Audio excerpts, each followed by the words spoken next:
Hello student, स्वागत है हमारे चैनल बीएससी एजुकेशन लेक्चर्स में। तो आज हम यहाँ पे पढ़ेंगे BSc first year chemistry.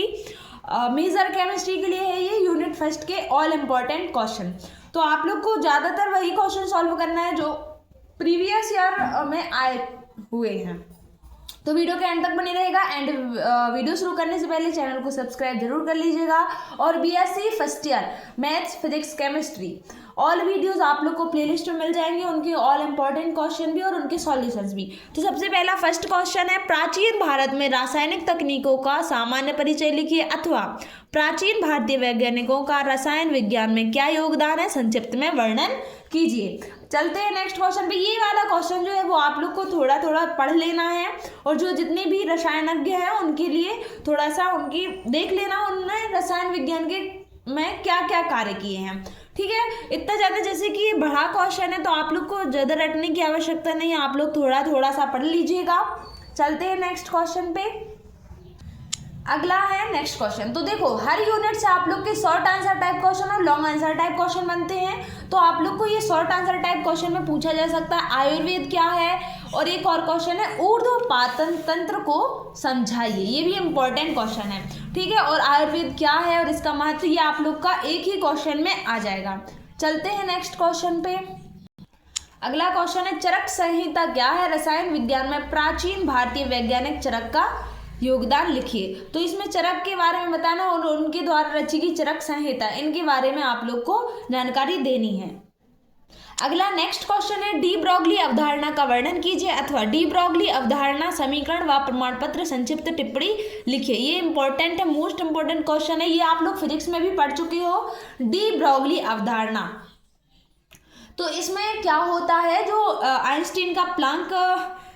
Einstein का जो सिद्धांत है, और मतलब E is equal to H nu और E is equal to mc², जो ऊर्जा का मतलब समीकरण होता है, दोनों को मिला के जो समीकरण बनता है उसे डी ब्रोगली समीकरण बोलते हैं। तो इसीलिए इसका नाम डी ब्रोगली अवधारणा रखा गया है। तो आप लोग को इसका डेरिवेशन भी पढ़ लेना। चलते हैं नेक्स्ट क्वेश्चन पे। अगला क्वेश्चन है, हाइजेनबर्ग के अनिश्चितता सिद्धांत पर संक्षिप्त टिप्पणी लिखिए, अथवा हाइजेनबर्ग के अनिश्चितता के सिद्धांत को स्पष्ट कीजिए। ये भी इंपॉर्टेंट क्वेश्चन है आप लोग का। चलते हैं नेक्स्ट क्वेश्चन पे। अगला क्वेश्चन रहेगा, त्रिज्या या गोलीय वितरण फलन क्या है, हाइड्रोजन परमाणु के फर्स्ट है, सेकंड है, second p, 3s, 3p, 3d कक्षकों के लिए प्रायिकता वितरण आरेख बनाइए, अथवा electron n is equal to 1 2 3 के लिए त्रिज्या प्रायिकता वितरण वक्र का वर्णन कीजिए। तो जैसे कि ये वाला क्वेश्चन आप लोग देख सकते हो, कई बार कई यूनिवर्सिटीज में पूछा भी गया है। तो इसमें आप लोग को, अथवा दूसरे प्रकार से ऐसा भी पूछा जा सकता है, साई एवं साई² का भौतिक महत्व समझाइए। तो इसमें आप लोग को ये डायग्राम देख लेने हैं। ठीक है, दोनों डायग्राम बना लेने हैं। और ये डायग्राम जैसे मान के चलो ये वाला क्वेश्चन आ गया और आप लोग से कुछ नहीं बन रहा है, तो कम से कम आप लोग इन डायग्राम्स को बना दोगे तो आप लोग को नंबर मिल जाएंगे। चलते हैं नेक्स्ट क्वेश्चन पे। और इन सभी के सॉल्यूशंस आप लोग को प्लेलिस्ट में मिल जाएंगे। ये वाला मोस्ट इंपॉर्टेंट क्वेश्चन है और ये हम 11th-12th में पढ़ भी चुके हैं। क्वांटम संख्याओं का विस्तार पूर्वक वर्णन कीजिए, अथवा क्वांटम संख्याओं से क्या समझते हो, विभिन्न इलेक्ट्रॉनों के लिए क्वांटम संख्याओं का निर्धारण किस प्रकार करते हैं, अथवा इलेक्ट्रॉन का 4 क्वांटम संख्या क्या है, लिखिए। ये आप लोग को चारों क्वांटम संख्याओं के बारे में इंफॉर्मेशन बताना है। इजी है और आप लोग ये पढ़ चुके हो। जो KLMN होते हैं उन्हीं की मतलब वही आप लोग को बतानी है कि वो क्या क्या है, और आप लोग को यहाँ पे ये वाला क्वेश्चन कंप्लीट हो जाएगा। या फिर आप लोग को शॉर्ट आंसर टाइप क्वेश्चन में एक एक जो क्वांटम संख्या है उनकी परिभाषाएं पूछी जा सकती हैं। तो आप लोग को इनमें चारों क्वांटम संख्या याद कर लेनी है।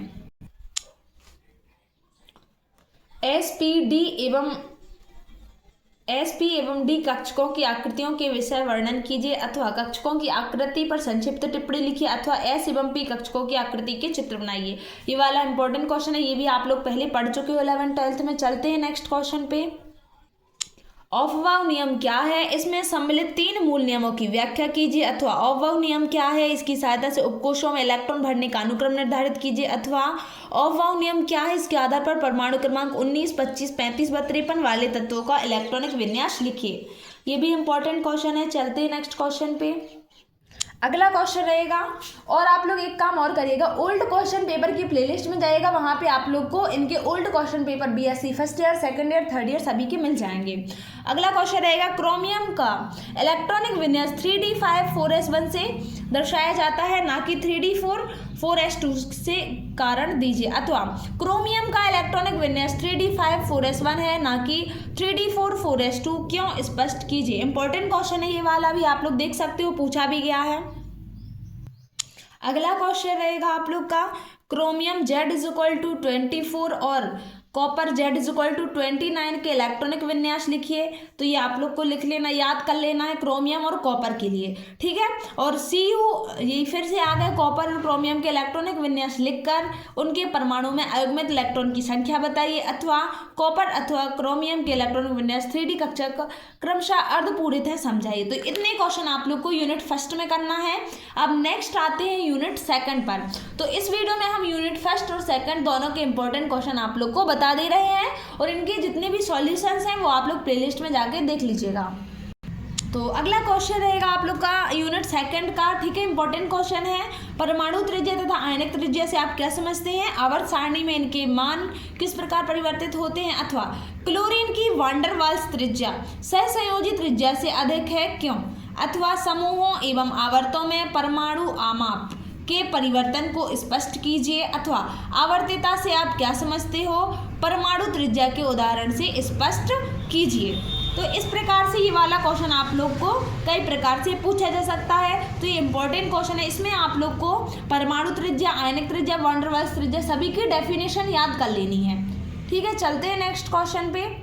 अगला क्वेश्चन है प्रश्न 2, निम्न को कारण सहित समझाइए। किसी परमाणु में उसके धनायन का आकार कम तथा ऋणायन का आकार अधिक होता है।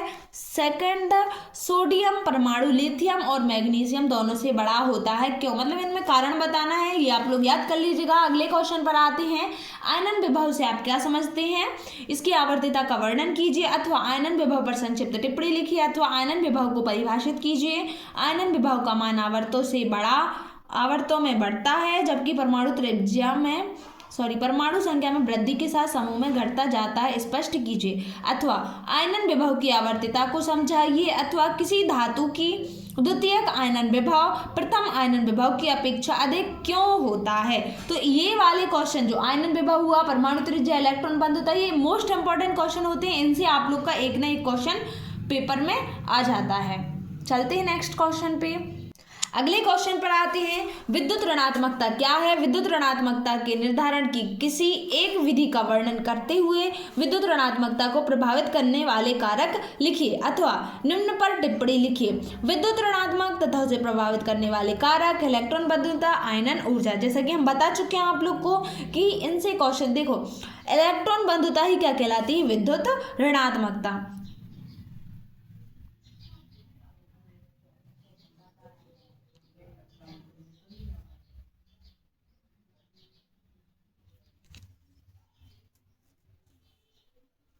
चलते हैं नेक्स्ट क्वेश्चन पे। अगला क्वेश्चन है इलेक्ट्रॉन बंधुता, इलेक्ट्रॉन एफिनिटी से क्या तात्पर्य है, इस पर प्रभाव डालने वाले कारकों का वर्णन कीजिए। अथवा इलेक्ट्रॉन बंधुता से आप क्या समझते हैं, आवर्त सारणी में इनके मान किस प्रकार परिवर्तित होते हैं। तो ये वाला इलेक्ट्रॉन बंधुता वाले क्वेश्चन ये भी इंपॉर्टेंट है, ठीक है। वो आप लोग का विद्युत ऋणात्मकता होगी और ये यहाँ पे आप लोग के इलेक्ट्रॉन बंधुता हो गई। चलते हैं नेक्स्ट क्वेश्चन पे, ठीक है। इतने ही क्वेश्चन है आप लोग की यूनिट सेकंड में।